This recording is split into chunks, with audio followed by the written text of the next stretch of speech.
बरगद के पेड़ से अचानक पक्षियों के अंडे और बच्चे गायब होने लगे। कुछ पक्षी भी दाना ढूंढने गए तो वापस ही नहीं आए। चंदनवन जंगल में टुनटुनी नाम की एक चिड़िया बरगद के पेड़ पर अपना घोंसला बनाकर रहती थी। टुनटुनी बहुत ही सीधी सादी चिड़िया थी। वो कभी किसी से लड़ाई झगड़ा नहीं करती थी और सभी से प्रेम से बात किया करती थी। इसलिए बरगद पर रहने वाले सभी पक्षी टुनटुनी को पसंद करते थे और उसके दोस्त थे। एक दिन बुलबुल टुनटुनी के घर आती है। अरे टुनटुनी, तुम्हें कुछ पता चला? हमारे बरगद के पेड़ के नीचे वाले घोंसले में एक बिल्ला रहने आया है। वो तो शक्ल से बहुत दुष्ट दिखाई पड़ता है। मुझे तो उसका यहाँ रहना कुछ ठीक नहीं लग रहा। कोई बात नहीं, ईश्वर ने ये सुंदर धरती सभी जीवों के लिए बनाई है। कोई कहीं भी रहे, ईश्वर को कोई एतराज नहीं। तो हम कौन होते हैं मना करने वाले?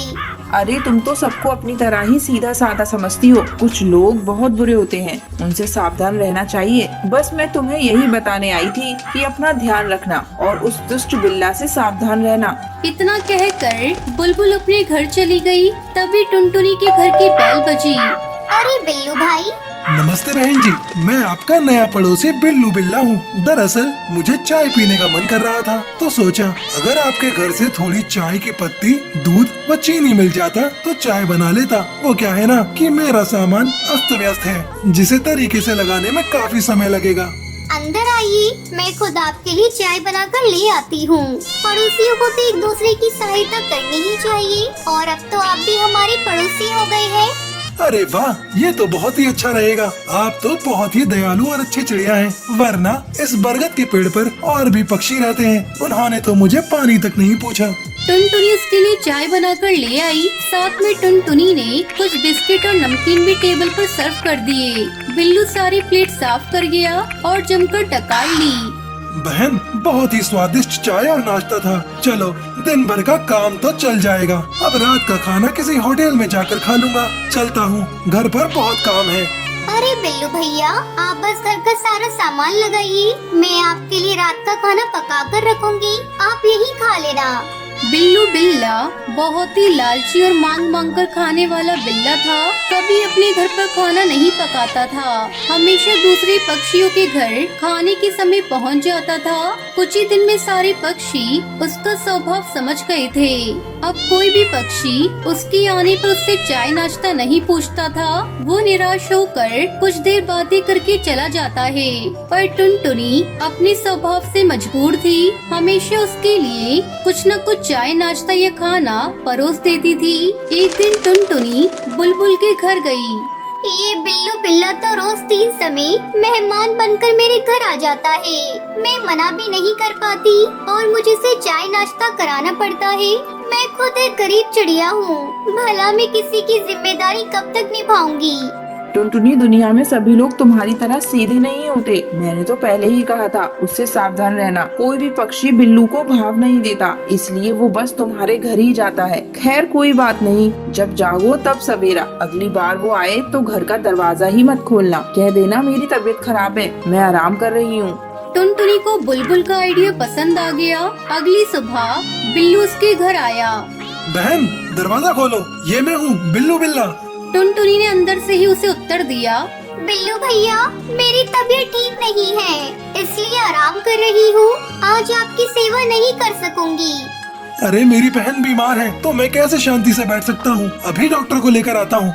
नहीं नहीं, मैंने डॉक्टर को दिखाया था और उनकी बताई दवा भी रेगुलर ले रही हूँ। मुझे बस आराम की जरूरत है, फिर मैं ठीक हो जाऊंगी। मन मार कर बिल्लू वापस चला गया।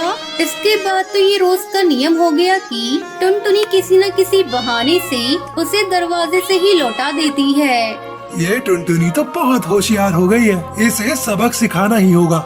इसी बीच बरगद के पेड़ से अचानक पक्षियों के अंडे और बच्चे गायब होने लगे। कुछ पक्षी भी दाना ढूंढने गए तो वापस ही नहीं आए। किसी को समझ में नहीं आ रहा था कि ये कौन कर रहा है। एक दिन सभी पक्षी सरपंच तोताराम के घर एकत्र हुए और इस विषय पर चर्चा की। सरपंच तोताराम जी, हमारे बरगद पर हम कितनी खुशी से रहा करते थे, पर ना जाने कुछ महीनों से किसकी नजर लग गई है। कल रात मेरे 2 अंडे गायब हो गए। हाँ सरपंच जी, कुछ दिन पहले मैं अपने 2 बच्चों को घर पर अकेला छोड़कर दाना ढूंढने गई थी। जब लौटकर आई तो दोनों घर पर नहीं थे। उनका कुछ भी अता पता नहीं चला। अभी तक पक्षी पुलिस भी उन्हें ढूंढ नहीं सकी। सरपंच जी, ये महज इत्तेफाक तो नहीं हो सकता कि जब से बिल्लू यहाँ रहने आया है तभी से ये सभी घटनाएं घट रही हैं। तभी से कुछ न कुछ बुरा हो रहा है। पर क्या करें, हमारे पास उसके खिलाफ कोई सबूत नहीं है। वो बिल्ला इतने दबे पाँव आता है कि किसी को उसकी आहट भी नहीं मिलती। इसी प्रकार सभी पक्षी अपनी अपनी समस्या बताने लगे, पर तोता राम को उनकी समस्या दूर करने का कोई भी उपाय नहीं सोच रहा था। मीटिंग में ये तय हुआ कि सभी पक्षी बिल्लू से सावधान रहेंगे, अपने बच्चों को अकेला नहीं छोड़ेंगे और स्वयं भी कहीं अकेले नहीं जाएंगे। टुनटुनी रोज शाम को नदी के किनारे घूमने जाती थी, जहाँ कोई नहीं होता था। सरपंच की चेतावनी को नजरअंदाज करके टुनटुनी उस शाम भी नदी के तट पर घूमने चली गई। उसी समय बिल्लू बिल्ला भी वहाँ पहुँच गया। अरे बिल्लू भैया, आज तुम भी नदी तट पर टहलने आए हो? मैं टहलने नहीं बल्कि खाना खाने आया हूँ। खाना? और यहाँ आपके खाने के लिए क्या है? टुनटुनी बहन, यही तो मेरे खाने के लिए सबसे टेस्टी चीज मौजूद है। एक नर्म मुलायम और टेस्टी चिड़िया। मैंने तुम्हारी इतनी भगत की और तुम मुझे ही खा जाना चाहते हो? पर पिछले कई महीनों से तुमने मुझे कुछ भी खाने को नहीं दिया, इसलिए मैं तुम्हें ही खाकर पेट भरूंगा। सारे पक्षी सच कह रहे थे कि बरगद के सभी पक्षियों के घरों से उनके अंडे और बच्चे चुराने वाले चोर तुम ही हो। हाँ टुनटुनी, इन सब का कारण हो तुम। अगर मुझे रोज खाना पकाकर खिलाती रहती तो मैं किसी को भी नहीं मारता, पर तुम्हारे ही कारण सभी पक्षियों को अंडे और बच्चों से हाथ धोने पड़े। अब तुम्हारी बारी है। ये सुनकर तो टुनटुनी के पैरों तले जमीन ही खिसक गई। अब वो सोचने लगी कि इस मुसीबत से कैसे छुटकारा पाया जाए। देखो बिल्लू, अगर तुम मुझे जाने दो तो अब मैं रोज तीनों टाइम तुम्हें स्वादिष्ट भोजन पकाकर खिलाया करूंगी। बल्कि हम सभी पक्षी मिलकर तीनों समय तुम्हारी दावत कर दिया करेंगे। मैं खुद सबसे बात करके उन्हें मना लूंगी। अब बहुत देर हो गई टुनटुनी, मैं इतना भूखा हूँ कि और इंतजार नहीं कर सकता। एक एक करके मैं बरगद के सारे पक्षियों को खा जाऊंगा और फिर से किसी और पेड़ पर अपना बसेरा बना लूंगा। इतना कहकर बिल्लू बिल्ला ने टुनटुनी पर छलांग लगा दी। टुनटुनी से बचने के लिए आकाश में उड़ गई, जिसके कारण बिल्ला सामने बहती नदी में गिर पड़ा। बिल्लू बिल्ला को तैरना नहीं आता था, इसलिए वो डूबने लगा। उसने सहायता के लिए टुनटुनी को पुकारा। टुनटुनी बहन, मुझे बचा लो, मैं अब कभी तुम्हें परेशान नहीं करूँगा। देखा, जो लोग दूसरों के लिए गड्ढा खोदते हैं वो खुद उसी में गिर जाते हैं। टुनटुनी, मुझे अब अकल आ गई है। अब मैं तुम्हें कभी तंग नहीं करूँगा। कहावत है कि सांप को चाहे कितना भी दूध पिलाओ पर वो उगलेगा जहर ही। इसी प्रकार दुष्ट के साथ चाहे कितनी भी भलाई कर लो, वो सदा बुरे काम ही करेंगे और हमें हानि ही पहुंचाएंगे। अगर मैं तुम्हें आज बचा लूंगी तो ये मेरे दोस्तों के साथ नाइंसाफी होगी। इस प्रकार बरगद पर रहने वाले सभी पक्षियों को दुष्ट बिल्ला से छुटकारा मिल गया। कई दिनों से जंगल में लगातार बारिश हो रही थी। हे भगवान, पता नहीं ये बारिश कब रुकेगी। पूरे घोंसले में बारिश का पानी टपक रहा है। अरे टूनी, जल्दी भाग, कहीं ये घोंसला टूटकर गिर ना जाए। मैं लूसी को लेकर बाहर जा रही हूँ। अपनी माँ के चिल्लाने की आवाज सुनकर टूनी चिड़िया जल्दी से भागकर घोंसले से बाहर निकल आती है। अचानक तेज आवाज के साथ टुनटुनी का घोंसला टूटकर पेड़ से नीचे गिर जाता है। अब उनके पास रहने का कोई ठिकाना नहीं था। टुनटुनी चिड़िया अपनी बेटियों को लेकर बारिश में इधर उधर भटकने लगती है। ये कैसी आफत आ गई मेरे ऊपर। इतनी तेज बारिश में मैं अपनी बच्चियों को लेकर कब तक भटकती रहूंगी। कहीं कोई सर छुपाने की जगह मिल जाती तो अच्छा होता। काश तेरे पापा जिंदा होते तो आज हमारा पक्का घर होता। इस तरह हमें दर बदर की ठोकरें नहीं खानी पड़ती। तभी टूनी चिड़िया को दूर एक पेड़ के नीचे बहुत बड़ा गुलाब दिखाई देता है। माँ देखो, उस पेड़ के नीचे एक बहुत बड़ा गुलाब पड़ा हुआ है। चलो चलकर उस गुलाब में छुप जाते हैं। टुनटुनी चिड़िया अपनी बेटियों के साथ उस पेड़ की तरफ जाती है। अरे ये तो गुलाब का फूल लग रहा है। इसमें दरवाजा और खिड़कियाँ भी है। टुनटुनी चिड़िया जल्दी जल्दी उस गुलाब के अंदर अपनी बेटियों के साथ चली जाती है। अरे टूनी, ऐसा लग रहा है जैसे इस घर में पहले से कोई रह रहा हो। कोई बात नहीं माँ, चाहे इस घर में कोई भी रहे, अब इस घर को छोड़कर हम लोग कहीं नहीं जाएंगे। तभी टुनटुनी की छोटी बेटी लूसी भोजन मांगने लगती है।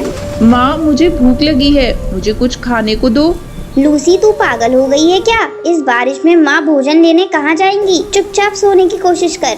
टूनी दीदी मुझे नींद आ रही है, भूख से पेट में दर्द हो रहा है। माँ मुझे भूख लगी है, कुछ दो खाने को। चुप हो जा कमबख्त, मेरा दिमाग मत खा। वैसे भी इस बारिश में जान बचाना मुश्किल हो रहा है और तुझे खाने की पड़ी है। टूनी, इसे थोड़ा पानी पिला दे और फिर तुम दोनों बहनें सो जाओ। टूनी चिड़िया अपनी बहन को पानी पिलाती है और फिर दोनों बहनें सो जाती हैं। चलो, मेरी दोनों बच्चियां तो सो गयी, लेकिन मैं नहीं सो सकती। मुझे रात भर जागकर इनकी रखवाली करनी होगी। इतनी बारिश में कहीं कोई जहरीला जीव जंतु इस घर के अंदर ना आ जाए। रात भर टुनटुनी चिड़िया जागकर अपनी बेटियों की रखवाली करती है। सुबह होने पर टुनटुनी चिड़िया को उस गुलाब में रहने वाले कालू कौवे की आवाज सुनाई देती है। कौन है रे मेरे इस घर के अंदर? जल्दी दरवाजा खोल, मैं बाहर बारिश में भीग रहा हूँ। टुनटुनी चिड़िया दरवाजा खोलती है। ए चिड़िया, ये मेरा घर है, निकल मेरे घर से। नहीं निकलूंगी, जाओ जो करना ही कर लो। जब मैं इस घर में आई तो ये घर खाली पड़ा था। मैं कल भोजन लेने गया था और तेज बारिश होने लगी, इसीलिए मैं नहीं आ पाया। चलो अब जल्दी निकलो यहाँ से। अंकल, हम लोगों को यहाँ से मत निकालिए। हम लोग कहाँ जाएंगे? बारिश में हमारा घोंसला टूट गया है। मूर्ख चिड़िया, तुझे एक बार में समझ नहीं आता? मैं बोल रहा हूँ ना, ये मेरा घर है और मैं यहाँ किसी को रहने नहीं दे सकता। कालू भैया, मैं आपसे विनती करती हूँ, मुझे और मेरी बेटियों को इस घर से बाहर मत निकालिए। जैसे ही बारिश रुकेगी हम लोग यहाँ से चले जाएंगे। थोड़ी देर बाद बारिश रुक जाती है और टुनटुनी चिड़िया अपनी बेटियों को लेकर जाने लगती है। तभी कालू कौवा टुनटुनी चिड़िया से कहता है, तुम्हें कहीं जाने की जरूरत नहीं। तुम्हारा भाई इतना निर्दयी नहीं है जो तुम लोगों को इस घर से बाहर निकाल दे। अब से हम लोग साथ साथ रहेंगे। ये लो, मैं कुछ भोजन लेकर आया हूँ, खुद भी खा लो और बेटियों को भी खिला दो। कालू कौवा टुनटुनी चिड़िया को अपनी बहन बना लेता है और फिर सभी उस गुलाब के घर में खुशी खुशी रहने लगते हैं।